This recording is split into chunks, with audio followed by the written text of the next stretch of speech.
Explicación alegórica del cerco infinito. Ahora que tenemos en claro el carácter que reviste al acto individual de guerra del Virya despierto, estamos en condiciones de comprender la técnica arquemónica.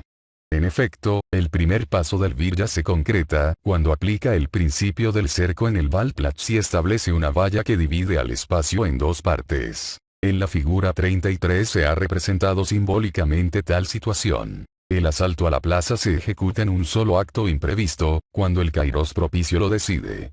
La técnica arquemónica asegura que en dicho acto unitario concurran dos expresiones. Por una parte, el Virya proyecta el signo del principio del cerco sobre un espacio del macrocosmos. Por otra parte, simultáneamente con la primera expresión y sobre la misma, el Virya proyecta el signo del origen.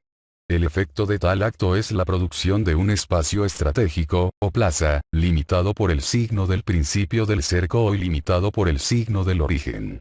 Para que se entienda mejor recordemos, ante todo, que sobre el signo del origen siempre se refleja el polo infinito, es decir, el punto de convergencia de todas las miradas del espíritu esfera revertido, el yo infinito.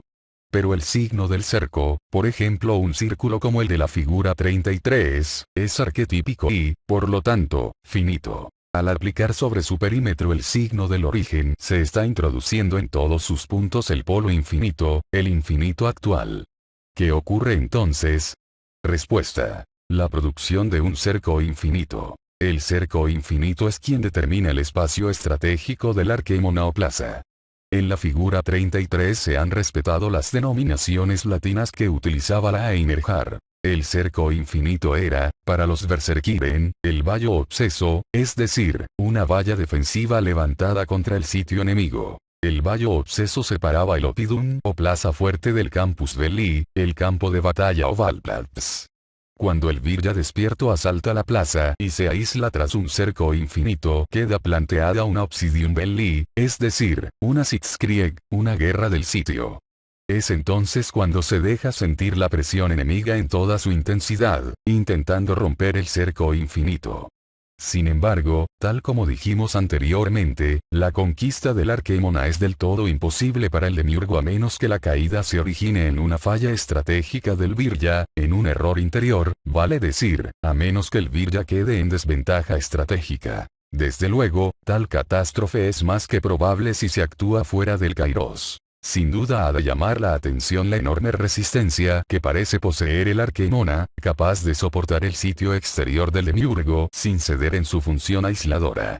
Y esta extrañeza no tiene otra causa que la ignorancia de las propiedades del cerco infinito, propiedades maravillosas que la razón intentará desconocer y negar como posibilidades reales. Sin embargo, no es fácil brindar una explicación absoluta del cerco infinito. Son muchas las variables que se desconocen o no se han definido aquí, como por ejemplo el principio total del cerco o el signo del origen. Mucho más simple en cambio, pero también menos preciso, es recurrir a un ejemplo alegórico que permite inducir claramente la idea del cerco infinito, que muestre de manera inequívoca la propiedad que impide al demiurgo su destrucción.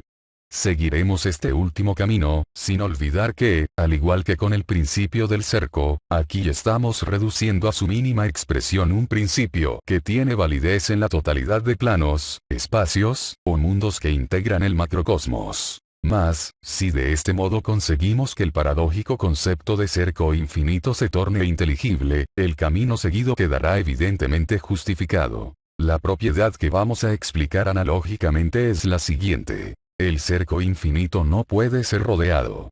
Aunque compleja de extender a la totalidad multidimensional del macrocosmos, esta propiedad es extremadamente sencilla de exhibir en un ejemplo alegórico. Supongamos para ello que una tribu guerrera de la antigüedad, luego de una larga travesía durante la cual deambuló muchos años y se alejó definitivamente de su origen, decide detenerse y establecerse en cierto país. Mas, ocurre que aquella región está dominada por una tribu de otra raza, enemiga mortal de los extranjeros.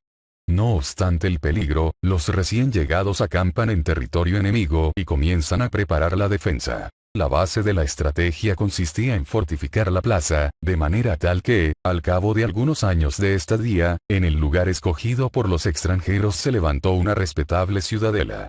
Una muralla de piedra, de considerable resistencia, envolvía la ciudadela para proteger a sus moradores de posibles ataques. Pues bien, he aquí que un día, la tribu nativa, intensamente irritada por la presencia extranjera, decide atacar con todos sus medios, con el fin de destruir a la ciudad y aniquilar a los intrusos. Y, como la diferencia de medios es abrumadoramente favorable a los nativos, si solo se tratase de fuerzas, lo más previsible es la pronta caída de la plaza. Es que los nativos superan en número de 10-1 a los extranjeros, y traen consigo máquinas de guerra suficientemente poderosas como para intentar con éxito abrir una brecha en la muralla de piedra. Claramente, sus planes apuntan a rodear y someter a sitio, con tropas equipadas para una larga estadía, a la ciudadela, mientras sus máquinas ejercen una permanente presión sobre la muralla de piedra. En este momento de la alegoría, la situación de los extranjeros sería altamente comprometida, pues la defensa principal de su muralla se halla a punto de caer. Normalmente no habría salvación posible para los sitiados. Mas ¿qué ocurriría si la muralla de piedra fuese, o pudiese ser convertida, en un cerco infinito?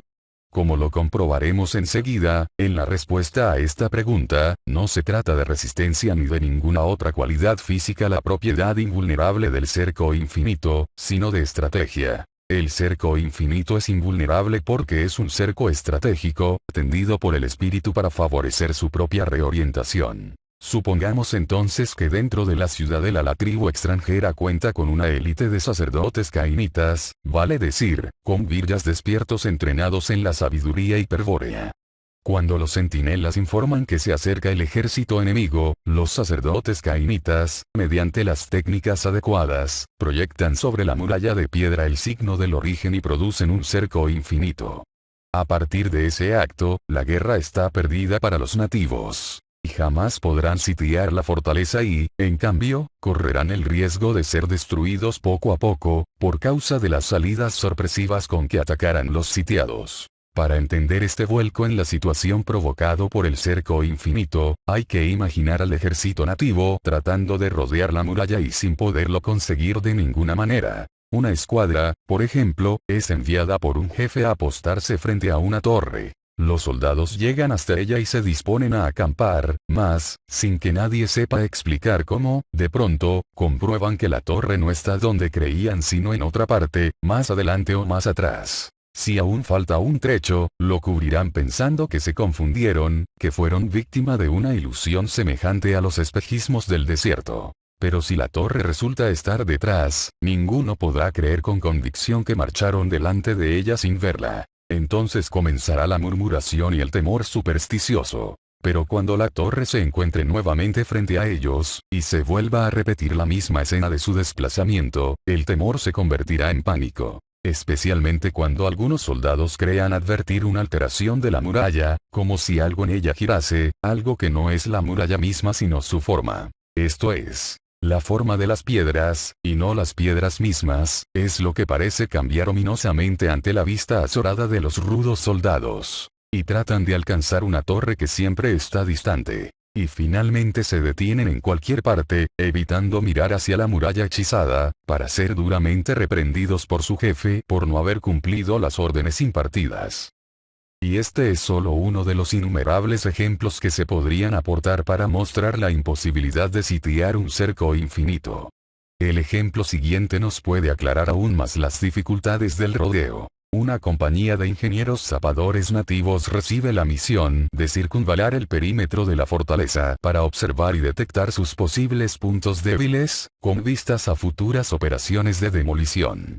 Como la fortaleza protege un área poligonal, su muralla se compone de segmentos de muro unidos a torres almenadas, erigidas en cada vértice de los ángulos exteriores. Para visualizar mejor el caso supongamos que la muralla consta de 8 torres unidas por 8 muros de piedra. Es evidente, así, que los ingenieros deben marchar paralelamente a un muro y, al llegar a la torre, girar por la esquina para continuar a la par del muro siguiente. Pues bien, la presencia del infinito actual sobre la muralla determina que la misión de los ingenieros zapadores sea imposible. No es posible rodear completamente, es decir, finitamente, lo que no tiene fin. No es posible limitar al infinito actual. ¿Cómo se manifiesta esta propiedad del cerco infinito, vale decir, cómo es vivenciada por los ingenieros zapadores? Respuesta. Como imposibilidad concreta de completar el recorrido exterior del perímetro por tratarse de una longitud realmente interminable. Con otras palabras, los ingenieros marchan a la par de un muro y, al llegar a la torre, doblan por la esquina y avistan otro muro y una torre lejana. Avanzan entonces junto a dicho muro y, al llegar a la torre, giran en ángulo y observan un nuevo muro y una nueva torre. Si la muralla fuese finita, al llegar a la octava torre los ingenieros deberían concretar su misión y encontrar, en ese mismo lugar, el grueso del ejército nativo. Mas, como la proyección del signo del origen sobre la muralla produjo un cerco infinito, la concreción de la misión se torna imposible. Lo que ocurre, en cambio, es que los ingenieros contabilizan muro tras muro y torre tras torre sin conseguir reunirse en ningún momento con sus compañeros, de suerte tal que recogen la impresión de estar frente a una muralla increíblemente extensa, en verdad interminable, con cientos, quizás miles, de muros y torres. Para no dejar a la alegoría sin epílogo, digamos que la tribu nativa es derrotada estratégicamente por los extranjeros, es decir, es derrotada por la absoluta superioridad de la estrategia hiperbórea de estos. Una estrategia que siempre triunfa porque para ella no cuentan los medios materiales del enemigo. Es dueña del espacio y, según veremos más adelante, también puede ser dueña del tiempo, incrementando aún más, si eso fuera posible, su dominio del conflicto. Los generales nativos, a pesar de su abrumadora superioridad material, observan consternados el fracaso de la estrategia espacial y temporal. No consiguen rodear a la fortaleza, con lo cual el sitio carece de sentido. Mas, si atacan por la parte que tienen enfrente, descubren que no es posible averriar permanentemente a los muros y las torres, pues ocurre como si sus piedras se regenerasen instantáneamente tras cada golpe. Y, como represalia por tales acciones, sufren constantes pérdidas debido a los certeros contraataques de los sitiados. Al fin, los nativos deciden retirarse, llevando como consuelo la convicción de que los extranjeros son magos poderosos, protegidos por los mismos dioses, contra los cuales es imposible luchar contando solo con armas materiales, ideas todas que no carecen de asidero real. Para extraer una conclusión de la alegoría razonemos del siguiente modo. La situación militar de los extranjeros era claramente desfavorable y amenazaba con terminar en desastre. Vale decir, la posibilidad de salir airosos del conflicto era mínima, calculada en base a los principios de la guerra propios del Pasú y del Virya perdido. Pero tal probabilidad resultó ser falsa frente a la estrategia hiperbórea de los extranjeros, quienes finalmente pusieron en fuga al enemigo. ¿Qué ocurrió, entonces? ¿Cómo se produjo semejante milagro, que es esencialmente improbable? Respuesta categórica. La estrategia hiperbórea es absolutamente superior a la estrategia Pasú porque esta es finita, apunta a un fin probable, en tanto que la primera es infinita e improbable pues su ejecutor, el Virya, es un ser que participa del infinito. Cuando el Virya despierto proyecta el signo del origen sobre el signo del principio del cerco, por ejemplo sobre la muralla de piedra, produce un cerco infinito que es invulnerable porque no puede ser atacado desde lo finito. No puede ser rodeado ni sitiado porque lo finito no puede limitar a lo infinito y no puede ser vulnerado porque no es posible localizar lo infinito desde lo finito. Por el contrario, el Virya participa del infinito y este es un reflejo de la eternidad del espíritu. Infinito y eternidad sobrepasan y abarcan al espacio y al tiempo del macrocosmos. Para un yo despierto, en síntesis, es inevitable el dominio del espacio y del tiempo del enemigo, es decir, del macrocosmos demiúrgico. Pero indudablemente con esto no queda aclarada la respuesta categórica. Será necesario observar el problema con más profundidad y, por sobre todo, desterrar algunos errores comprensibles. La estrategia Pasú y la estrategia hiperbórea. Ahora bien, la respuesta categórica puede ser puesta en una dimensión más comprensible si profundizamos un poco sobre las propiedades apuntadas de cada estrategia. Comencemos, ante todo, por destacar que una estrategia Pasú, tal como la que seguían los nativos de la alegoría, se basa fundamentalmente en la noción de territorio, la cual no es más que la intuición del principio del cerco. Este principio, que según hemos explicado es arquetípico, se encuentra en muchas especies animales, especialmente en aves y mamíferos superiores, incorporado como patrón de conducta instintivo. Particularmente notable es el instinto territorial de los primates quienes, al igual que los homínidos, se encuentran en ramas muy cercanas al tronco filogenético del pasú.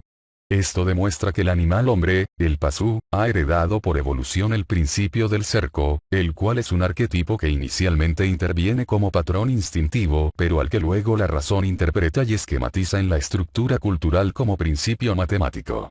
De más está aclarar que algunas corrientes desviadas del racismo hiperbóreo, que desconocen la condición espiritual infinita del Virya, y aún al mismo espíritu eterno, no vacilan en apoyarse en la etología y aliarse al evolucionismo darwinista, haciendo el juego a la sinarquía.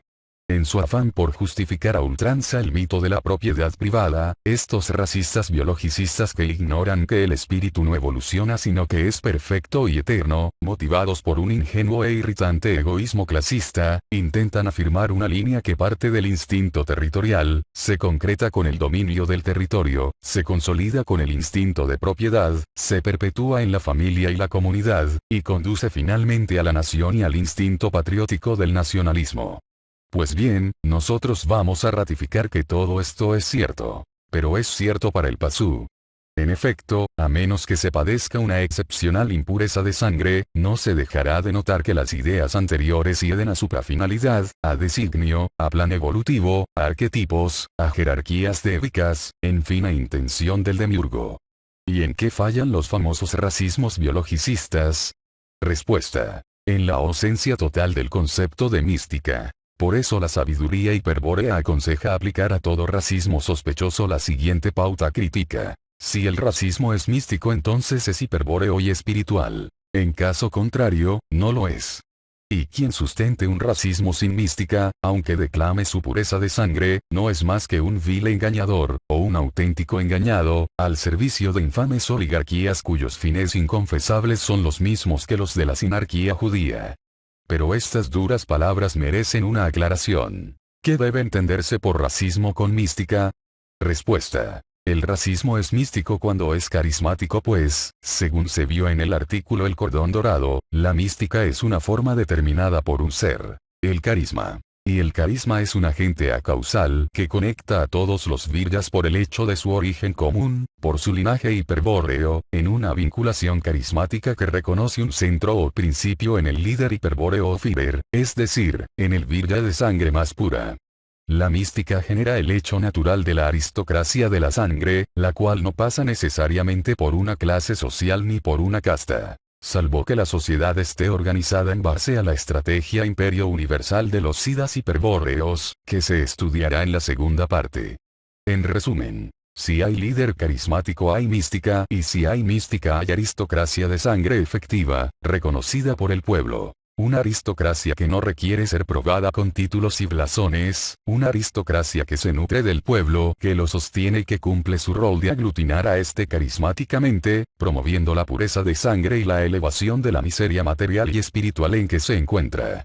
Por el contrario, si no hay líder no hay mística y si no hay mística no puede haber aristocracia alguna que sea legítima, por más títulos de alegue, sino las siniestras oligarquías bastardas de nuestros días, aliadas material y espiritualmente al judaísmo usurero y corruptor. Solo un líder carismático da legitimidad a una aristocracia de la sangre. Y solo si hay líder y aristocracia verdadera es lícito unir sangre y suelo.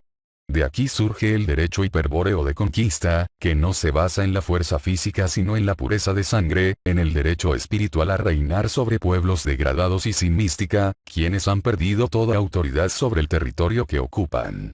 Sin líder, sin mística, sin aristocracia, el suelo no significa nada, es decir, nada espiritual, nada que apunte a la liberación material del espíritu. En cambio sin estas condiciones el suelo significa mucho para el pasú, porque asociado masivamente, republicanamente, democráticamente, puede cumplir mejor el objetivo de su finalidad.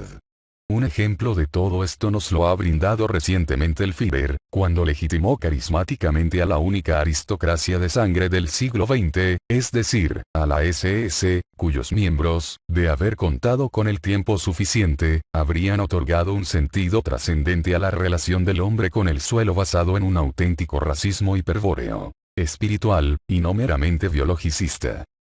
No es el caso de repetir aquí temas que están suficientemente desarrollados en otras de nuestras obras, tales como el Tratado de Estrategia Psicosocial de la SS. Pero es bueno recordar un concepto ya anticipado, que procede de las teorías de la guerra expuestas en dicha obra. Para el Pazu la guerra es el modo como los arquetipos resuelven sus conflictos. De tal guerra entre arquetipos psicoideos, cuyas manifestaciones en el plano físico envuelven a las especies animales en continuos conflictos que apuntan a la selección natural y a la evolución, parten las observaciones y conclusiones de la etología, asimiladas erróneamente por el racismo materialista y miope. Es que el hecho principal descubierto por la ciencia etológica es rigurosamente verdadero. El Pazu es un animal hombre esencialmente territorial, vale decir, uno que acostumbra a elegir territorios, a ocuparlos y a defenderlos, que sabe cómo limitarlos con señales demarcatorias y también cómo reconocer las fronteras de los territorios ajenos. Justamente la principal fuente de conflictos en las comunidades humanas, según afirma la etología, es la violación del espacio territorial, sea individual, sea colectivo, de manera semejante a lo que ocurre en otras especies animales. Esto es cierto, repetimos, pero se trata de ciega lucha entre arquetipos psicoideos, de dialéctica de la naturaleza, de plan evolutivo, de tendencia intelectual. Pretender elevar este hecho a supremo principio del racismo es pura ceguera y necedad. Pero atrás de tal error del racismo ingenuo se oculta una causa más grave, inherente a las tinieblas cada vez más cerradas del Kali Yuga. Es la ignorancia de la estrategia. Que los Siddhas de Agartha llevan adelante para contrarrestar el plan del Demiurgo y de los Siddhas traidores, la cual será expuesta en la segunda parte.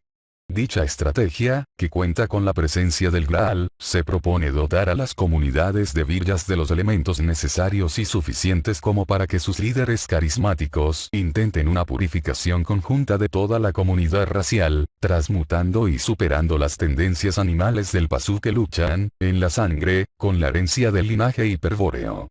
Los Siddhas leales, para ello, enseñan las vías secretas de liberación de la sabiduría hiperbórea, entre ellas la vía de la oposición estratégica que venimos examinando.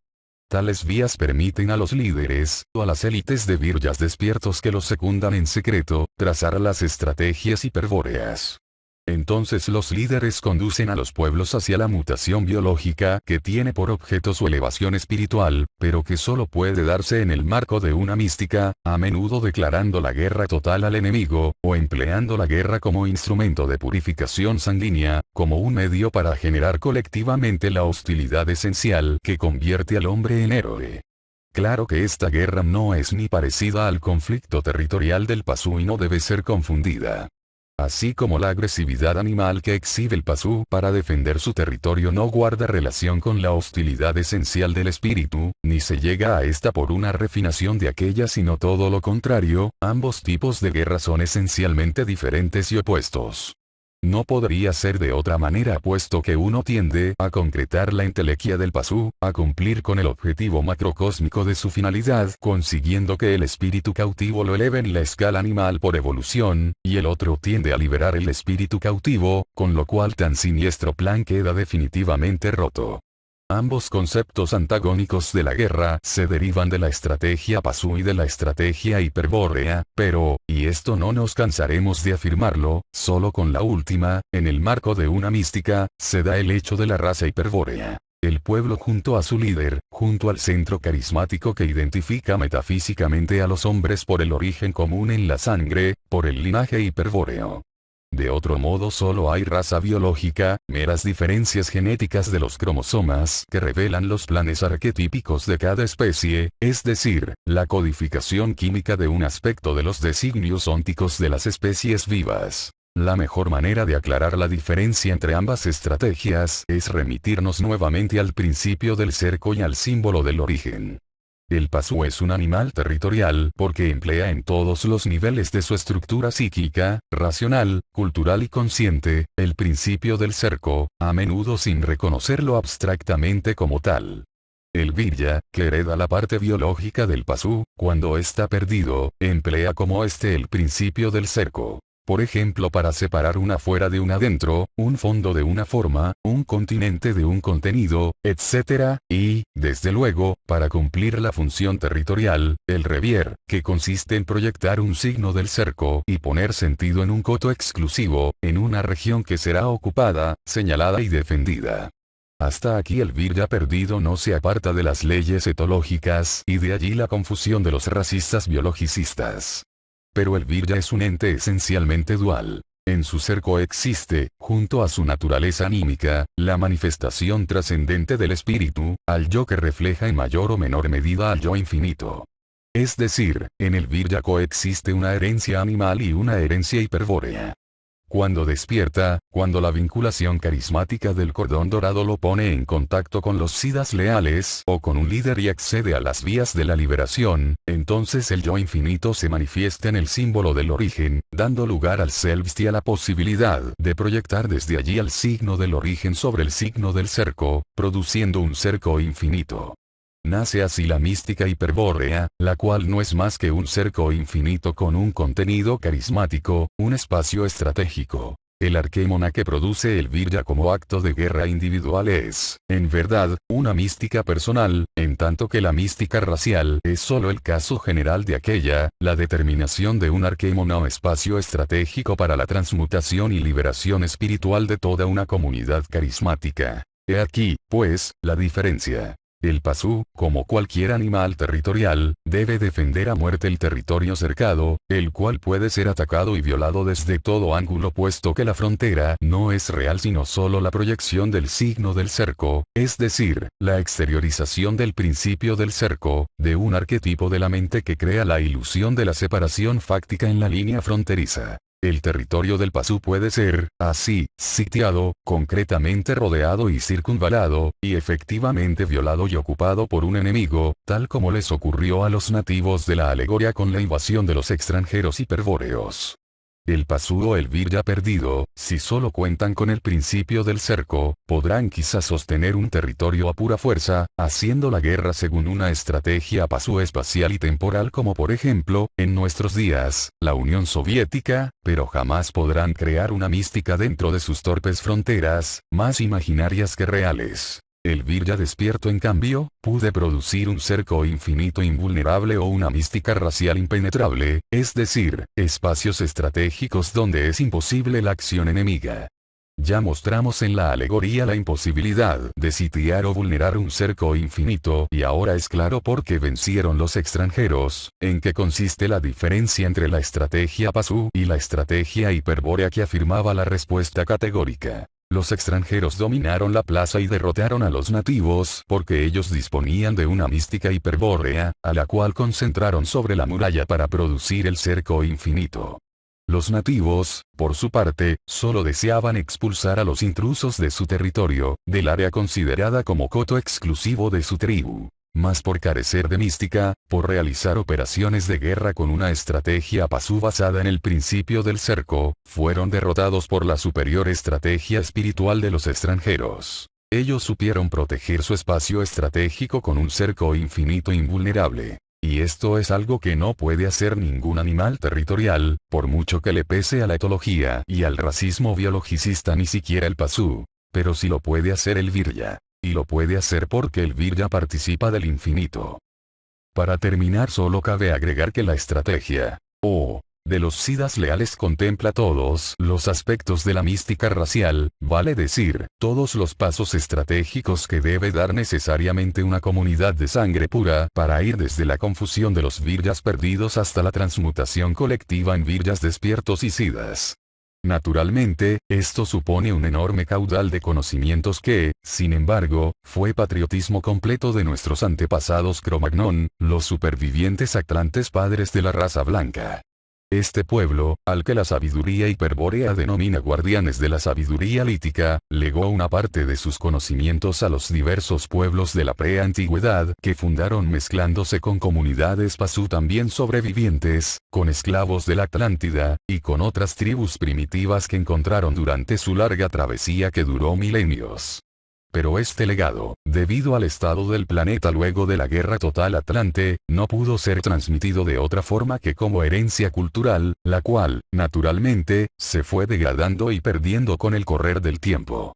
Sin embargo, pese al tiempo transcurrido y la falsificación de la historia ejecutada por la sinarquía, aún pueden reconocerse grandes trozos de la sabiduría hiperbórea en muchas culturas antiguas, y de eso vamos a hablar en otras partes de este libro. Como ejemplo clásico, claro está, se destaca la antiquísima idea del imperio universal, lo cual es un símbolo cultural bastante degradado pero que, sin embargo, aún representa el proyecto de una mística completa. Aquí, lo que nos interesa señalar, es que la puesta en práctica de una mística racial incluye una cierta manera especial de ocupar el territorio, un método en el que intervienen conceptos específicos sobre la función de la agricultura, el trazado de la ciudad y la construcción de murallas de piedra. Muchos pueblos antiguos conocieron esto, tales como los de Mesopotamia, Sumer y Babilonia, o Egipto, Grecia y Roma, etc. De todos ellos se destacan luminosamente los etruscos y, ya en épocas de la era actual, los godos y sajones. A estos últimos trataron de destruir Carlomagno y sus descendientes, debido a su gran pureza racial y a la fuerza de su mística, la cual no obstante se puso de manifiesto un siglo más tarde cuando Enrique I de Sajonia, el pajarero, levanta su línea de castillos en el este. Pues bien, este conocimiento hiperbóreo, que procede de la estrategia, o de los SIDAs, llegó a su más alto nivel en el siglo XX, por obra de Heinrich Himmler y su élite de iniciados hiperbóreos de la Orden Negra SS. Himmler, junto con Darre y otros especialistas del Instituto Annenelve, desarrollaron y adaptaron a la cultura actual el concepto de agricultura mágica, el cual se pensaba aplicar en el futuro Estado SS a formarse, luego de la Guerra Total, en Europa, pero al que se iba a experimentar durante la conquista del Lebensraum en el este.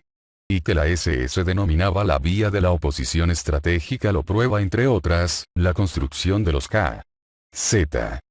Los concentraciones campos de concentración, los cuales estaban diseñados de manera tal que un iniciado hiperbóreo podría en algún momento proyectar el signo del origen sobre su perímetro y producir un cerco infinito, regenerando por transmutación en el área estratégica a los internados, es decir, despertando su linaje dormido, purificando su sangre.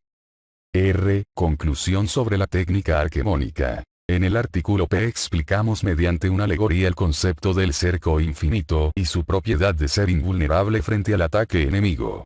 Sin embargo, el choque de estrategias en el que se transformaba el conflicto alegórico entre nativos y extranjeros, nos llevó a la respuesta categórica y a la aclaración del artículo Q. Sabemos ahora en qué consiste un cerco infinito, y comprobamos la superioridad de la estrategia hiperbórea. Pero debemos recordar que nuestro propósito inicial era describir la técnica arquemónica aplicada a un acto de guerra individual. La alegoría, por el contrario, nos ha mostrado la producción de un cerco infinito mediante una mística racial. Debemos pues regresar al arquémona de la figura 33 y utilizar lo último que hemos visto para describir la técnica arquemónica individual de la Einherjar. Para comprender el poder absoluto que la técnica arquemónica pone a disposición del Virya despierto, solo hay que extender con la imaginación el grosero ejemplo de la alegoría a todos los espacios de significación de Maya, y suponer que en ninguno de ellos el demiurgo conseguirá sitiar el arquémona, el oppidum protegido por un cerco infinito. Para exponer de manera dramática la situación que el acto de guerra individual plantea al demiurgo, podemos afirmar que, así éste ordenase a todos los ángeles, devas, maestros, etc., de las jerarquías cósmicas que se tomasen mano con mano para rodear al arquémona, ello sería un intento imposible. En efecto, no hay suficiente número de mónadas en el universo para sitiar y rodear a un cerco infinito. Menos aún para intentar atacarlo con éxito. Por eso decíamos páginas atrás que si la estrategia del Virya despierto está apoyada por una gran pureza de sangre, de tal modo que no pueda ser engañado en ningún espacio de significación macrocósmica o mundo posible, es inevitable que el desafío de asaltar la plaza debe resolverse cara a cara con el demiurgo. ¿Por qué con él? Respuesta. Porque el demiurgo es también espíritu infinito, único ser del universo material que puede interponerse en el último trecho del movimiento estratégico y liberador del Arquemona. Sin embargo, el demiurgo jamás aplicará su infinito potencial dentro del macrocosmos, pues debe evitar que él mismo se plasme en el plano arquetípico y de allí pase a contaminar a los entes finitos. Su intervención será de otro tipo. Procurará entablar un contacto directo con el Virya, de demiurgo a yo despierto, con el fin de engañarlo hasta que debilite el cerco infinito y luego destruirlo. Para ello apelará a todos sus recursos de cosmocrator, tocará todas las fibras del Virya, explorará cada tramo de su historia buscando el punto débil. Utilizará, por ejemplo, los registros acásicos de la psicoesfera terrestre y el Virya oirá con claridad cómo las voces de sus antepasados requieren desde la luz astral que se les permita ingresar en el Arquemona. Pero ni a esta ni a otras celadas semejantes debe ceder el Virya, quien ha de ser en todo momento un guerrero sin corazón, sin alma, puro valor, pura voluntad resuelta hacia el origen. Fuera del peligro real que representa un enfrentamiento tal con el demiurgo, en la vía de la oposición estratégica ello constituye un riesgo calculado, al extremo que se cuenta de antemano con él mismo y se lo ha incluido como parte de la técnica. El enfrentamiento directo con el demiurgo permite, en efecto, el dominio del tiempo, es decir, independizar el área estratégica del Arquemona del tiempo trascendente del macrocosmos. La creación de un tiempo propio. Esto se consigue por medio de la oposición estratégica que se expondrá en el próximo artículo. Hemos demostrado que nadie puede rodear un cerco infinito, propiedad que convierte al espacio estratégico ocupado por el Virya despierto en invulnerable. Ni aun el demiurgo mismo puede hacerlo pues, desde su aspecto sucesivo y finito, le resulta imposible abarcar el infinito actual. Y si el demiurgo no puede hacerlo menos, aún podrá alguno de sus secuaces terrestres. Sin embargo, se afirma permanentemente una fábula, en verdad, un mal chiste de judíos, a la cual no podemos dejar de comentar aquí. Es la que se refiere al presunto suicidio del Führer, ejecutado por este, según la versión de los aliados, como forma de evitar su captura a manos de las tropas rusas que se aprestaban a ocupar Berlín. En primer lugar, digamos que el Führer no tenía ninguna necesidad de suicidarse porque jamás podría haber sido capturado por nadie, y mucho menos por unos judíos renegados y una soldadesca esclava embrutecida. El Führer es un Sida Berserkir al que no es posible rodear ni en la Cancillería del Reich ni en ninguna otra parte. Si desapareció en 1945 no es porque se haya suicidado o haya sido capturado. El Führer se encuentra vivo hoy día pues, como Sida Berserkir, es inmortal. La posesión del Graal ha brindado a la SS una sabiduría incalculable, que les permitirá armar un ejército de Viryas inmortales provistos de vehículos voladores sin motor, basados en la ingeniería arquetípica y la técnica arquemónica. Por eso, aunque este comentario pueda parecer extravagante y absurdo, ello nos tiene sin cuidado pues se ajusta a la más estricta verdad. Cercano está el día en que el Führer regrese. Lo hará montado en un caballo octópodo, que marchará al frente del Wilderer de los héroes del Valhalla, junto al último batallón de la SS, el de los hombres cresta con cuerpo de Braja.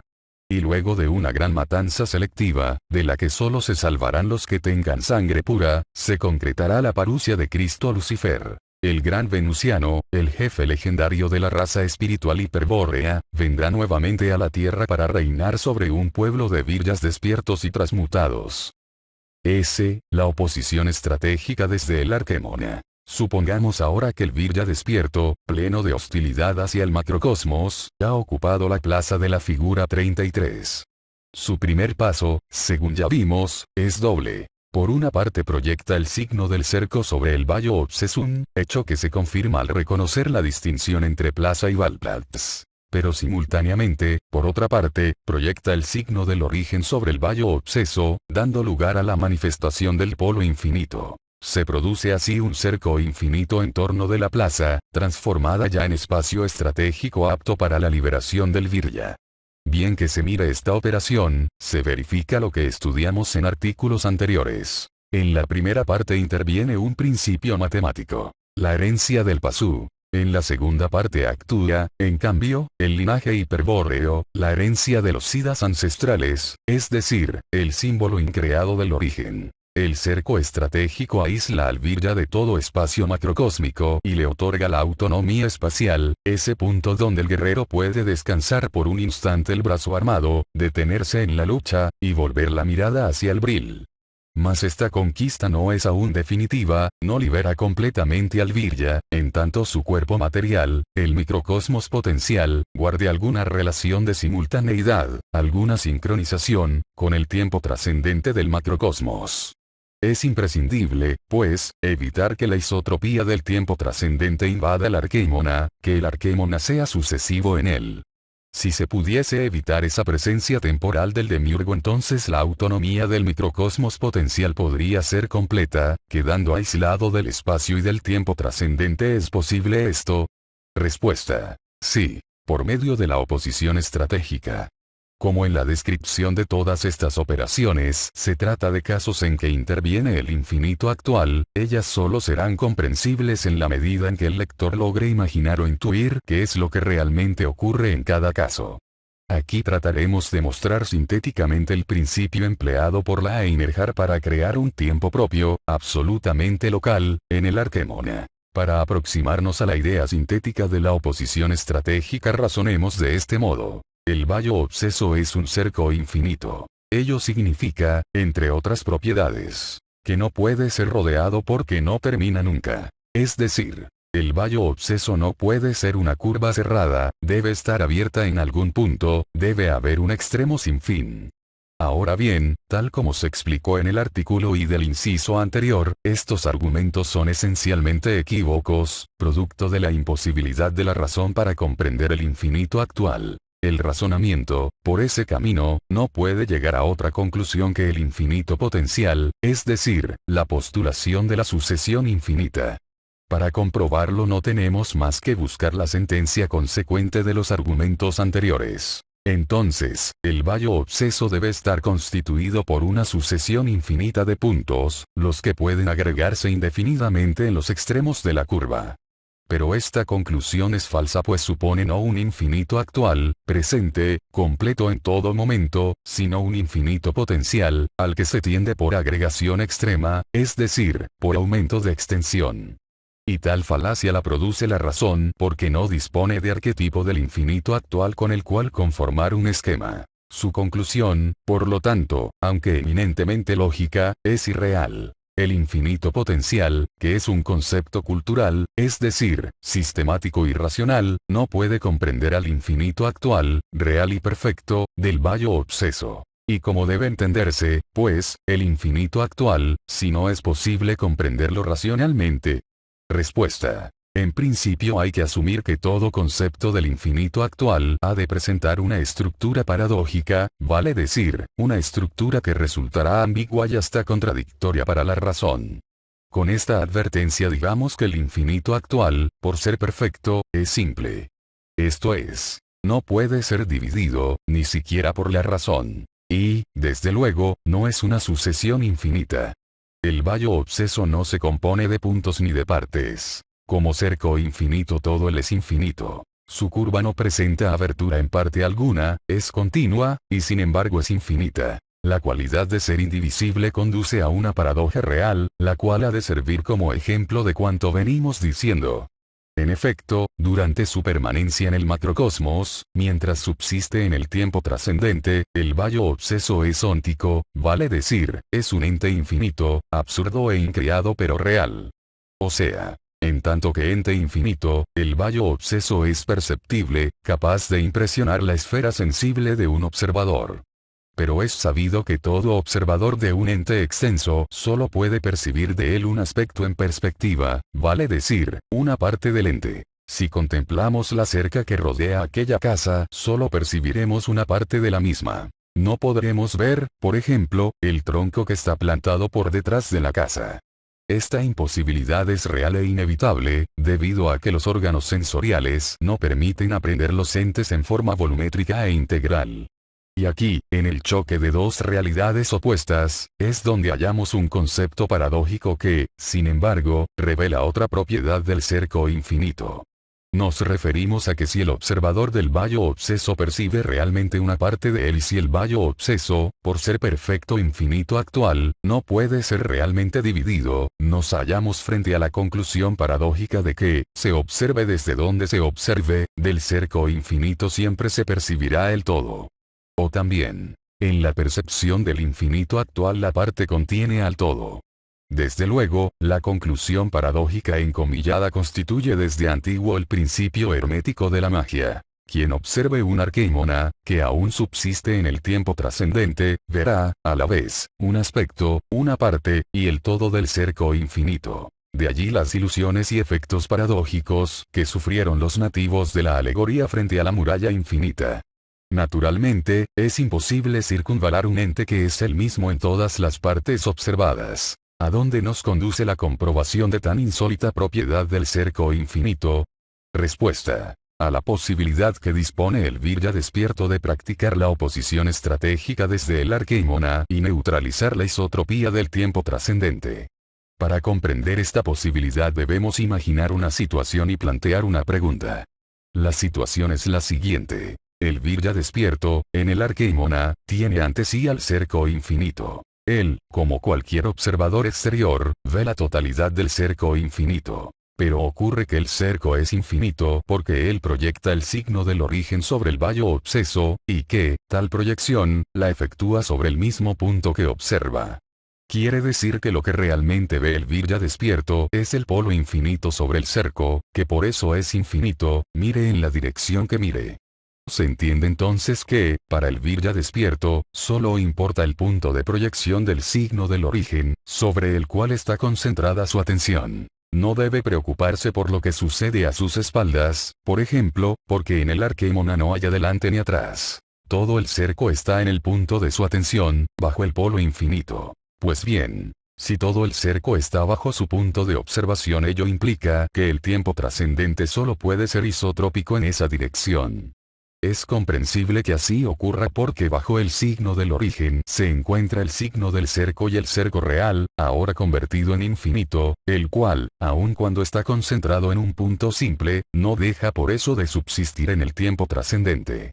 El punto que soporta al signo del origen, punto que es el cerco completo, aun cuando brinda una aislación impenetrable a todo espacio exterior, es penetrado, sin embargo, por el tiempo trascendente en el cual permanece y subsiste. Hasta aquí la situación que debíamos imaginar.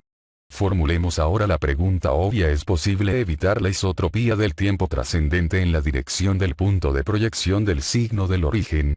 Respuesta. El Virya puede oponerse estratégicamente desde el arquémona a la isotropía del tiempo trascendente. ¿Cómo? Respuesta. Aprovechando la propiedad que posee el tiempo trascendente, que ya se expuso en el artículo B del inciso la conciencia. Tiempo transversal, de ser anisótropo para todo otro tiempo inmanente, en el sentido de su sucesión. Con otras palabras, el tiempo trascendente fluye en el arquémona por un único punto, bajo el signo del origen. Si fuese posible poner en contacto, en ese punto, al tiempo trascendente con el tiempo inmanente del microcosmos potencial, entonces aquel sería anisótropo en el sentido de este. Se obtendría así un tiempo propio del arquémona, inmanente y transversal con el sentido del tiempo trascendente. Así presentado, el problema no parece difícil de resolver. Sin embargo, ocurre todo lo contrario, pues como exteriorizar fuera del microcosmos potencial al tiempo inmanente, que es interior a este, propio de la esfera de conciencia, para ponerlo en contacto con el tiempo trascendente sobre el cerco infinito, en el punto de proyección del Virya despierto? Respuesta. Empleando las armas del Virya, el poder resignador de las runas, y la magia simpática de la sangre. Es casi imposible brindar una explicación detallada de esta respuesta, y no vamos a intentarlo siquiera, por lo que nuestras afirmaciones quedarán, esta vez, sin demostración. Ello se debe, principalmente, a que entramos aquí en el campo del conocimiento iniciático, al cual, no obstante, puede acceder todo Virya despierto por la vía gnóstica. Sin entrar en detalles, pues, he aquí lo que indica la respuesta anterior. Ante todo, el Virya debe predisponer el Arquémona con vistas a la oposición estratégica, operación que se realiza en dos actos. El primero consiste en definir un punto exterior al Arquémona, es decir, un punto en el Valplatz. Tal punto ha de quedar enfrentado al cerco infinito, cuando el Virya ocupe la plaza, y contra él se efectuará la oposición estratégica al tiempo trascendente. Es necesario, entonces, asegurarse previamente de que dicho punto ha de permanecer siempre el mismo y de que por él pasará la isotropía del tiempo trascendente y continuará en el punto cerco de proyección del Virya. Vale decir, es necesario obligar al demiurgo, de antemano, a sostener la oposición estratégica. ¿Es posible cumplir tal condición? Respuesta: sí, aplicando el principio de la física hiperbórea que afirma que toda porción ponderable de materia es la expresión de uno o más átomos arquetípicos, o quantum arquetípicos, en cada uno de los cuales existe un punto indiscernible. Y, en cada punto indiscernible, que es el mismo punto en todos los átomos del universo, existe un punto de tiempo trascendente pues, en cada uno de ellos, el demiurgo manifiesta su conciencia tiempo. La aplicación de este principio consiste en definir el punto exterior como un quantum real, empleando para ello algún tipo de materia concreta. Los miembros de la Orden Einerjar recomendaban utilizar a la piedra como aquella substancia más adecuada para practicar la oposición estratégica. Hay un gran desconocimiento sobre las propiedades ocultas de las piedras, las cuales no son simples sólidos sino fluidos. O sea, substancias fluyentes cuyo desplazamiento ocurre en un lapso enorme de tiempo que el hombre, por disponer de un tiempo vital mínimo, no es capaz de apreciar. Su lenta fluencia, del orden de los millones de años, constituye una calidad inestimable pues la creación de un tiempo propio exige también un patrón de referencia temporal, un reloj de comparación, cuyo periodo sea lo más dilatado posible. Por estos motivos los Berserkiren de la Einerjar utilizaban piedras del periodo arcaico, metamórficas o ígneas, las que debían ser cortadas, para su uso, en pequeños trozos no mayores que un puño. El corte de los lapis oppositionis, tal el nombre que recibían, debía hacerse según un antiquísimo ritual Cro-Magnon pues, por motivos que sería largo exponer aquí, las fracciones debían proceder de grandes rocas de miles de toneladas, tal vez de montañas.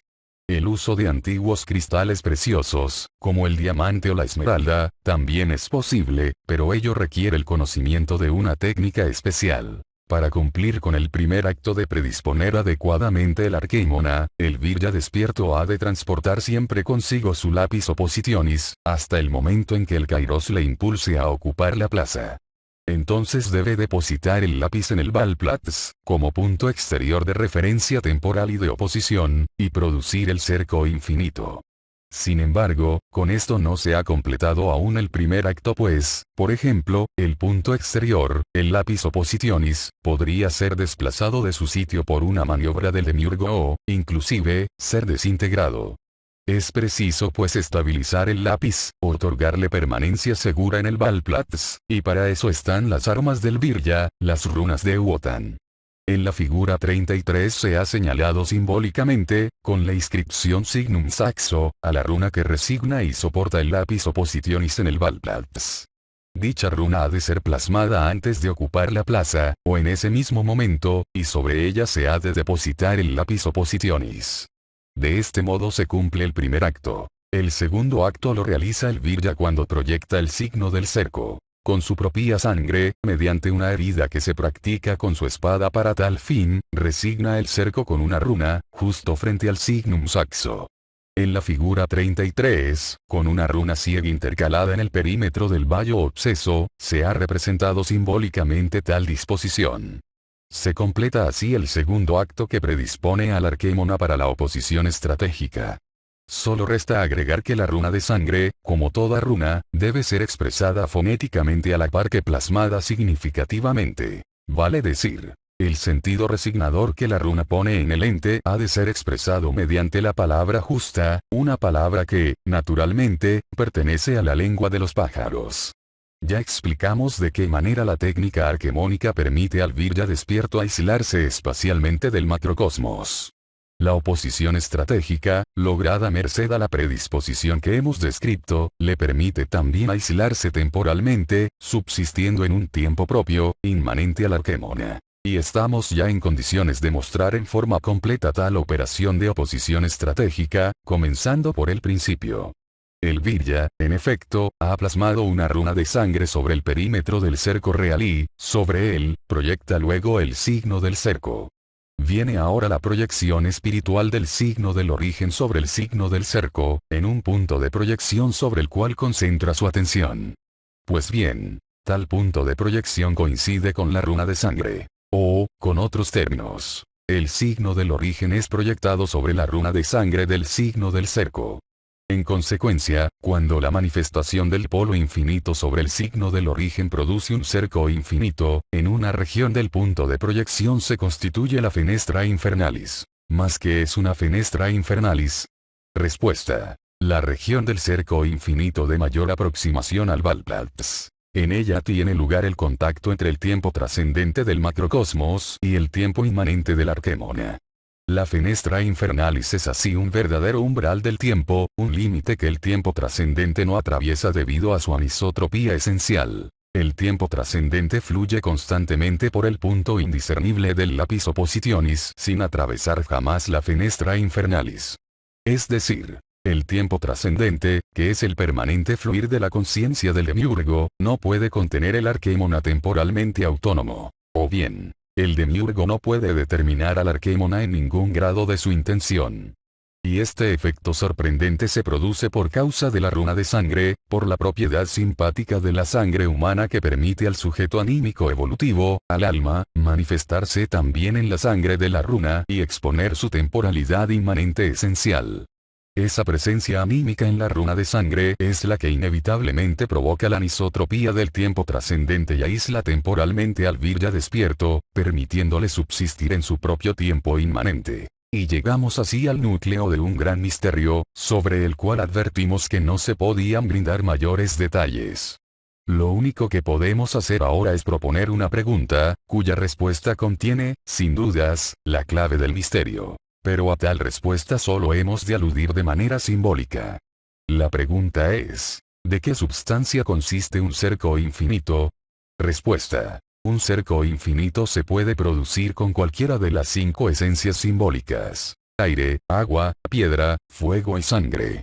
Sin embargo, solo el cerco infinito de quintesencia, de sangre astral, de éter luminífero, permite la oposición estratégica, la creación de un tiempo propio. Los otros 4 elementos son aptos para la técnica arquemónica, pero no para la oposición estratégica, pues ninguno de ellos permite la manifestación simpática del sujeto anímico en el cerco infinito. La runa de sangre, en cambio, produce bajo el punto de proyección del Virya despierto un cerco de sangre en el cual fluye el tiempo inmanente del sujeto anímico, el cual bloquea el tiempo trascendente del Valplatz. Y el misterio, helo aquí. Cuando el polo infinito del espíritu, el yo infinito, se refleja en el signo del origen, sobre la runa de la sangre, ocurre un fenómeno semejante al del encadenamiento espiritual. Ello se debe a que en la runa de sangre están presentes el sujeto anímico y el signo del origen, es decir, una situación semejante a la representada en la figura 29. En consecuencia, en el seno de la sangre, en el punto de proyección que es todo el cerco, en la complexión del cerco, se produce un yo perdido. Y lo que no acontece con cercos de las otras 4 esencias, sucede aquí. El cerco infinito de sangre es un muro viviente, animado de cierta inteligencia. El arquémona, entonces, se convierte en un espacio estratégico protegido por una esfera infinita de tiempo inmanente, cuya forma exterior extremadamente plástica, responde a la voluntad del Virya despierto. De aquí que quienes han podido observar a un Virya despierto, o a un Siddha Berserkir, operar un arquémona con cerco de sangre, aun cuando erróneamente tomaron a este por una máquina o un ovni, ha sentido la inequívoca sensación de que él mismo se hallaba animado, de que el objeto volador estaba vivo y demostraba poseer cierta inteligencia. El último paso del Virya despierto. En este inciso hemos comenzado por describir la estructura psíquica del Virya, expuesta en la figura 32, y luego, tras extenso desarrollo, estudiamos la vía de la oposición estratégica, un método esotérico empleado en la orden Einerjar para procurar la liberación del espíritu cautivo. De acuerdo con lo visto hasta el último artículo, el Virya por tal vía consigue aislarse del espacio y del tiempo del macrocosmos, disponiendo así de una situación favorable para intentar el desencadenamiento definitivo del espíritu.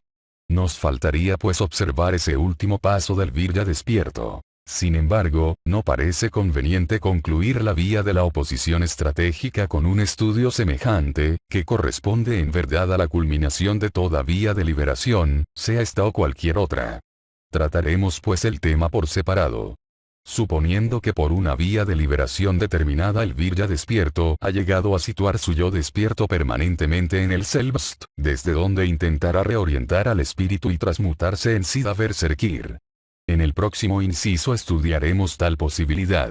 Solo nos resta agregar que las hazañas metafísicas del Virya despierto están al alcance de todo aquel que sienta en la sangre la voz del Espíritu Eterno. El Virya perdido, en efecto, puede despertar a poco que se lo proponga. Solo se requiere decisión y valor. La clave fundamental del sendero de liberación radica en la esfera R1, de la figura 32, a la que hay que crear y fortalecer. Por eso, en la segunda parte, expondremos un método eficaz para que el Virya perdido se libere de las ataduras dramáticas de la vida y abunde en voluntad graciosa, para que elimine definitivamente el temor y posea siempre el valor infinito del Virya despierto.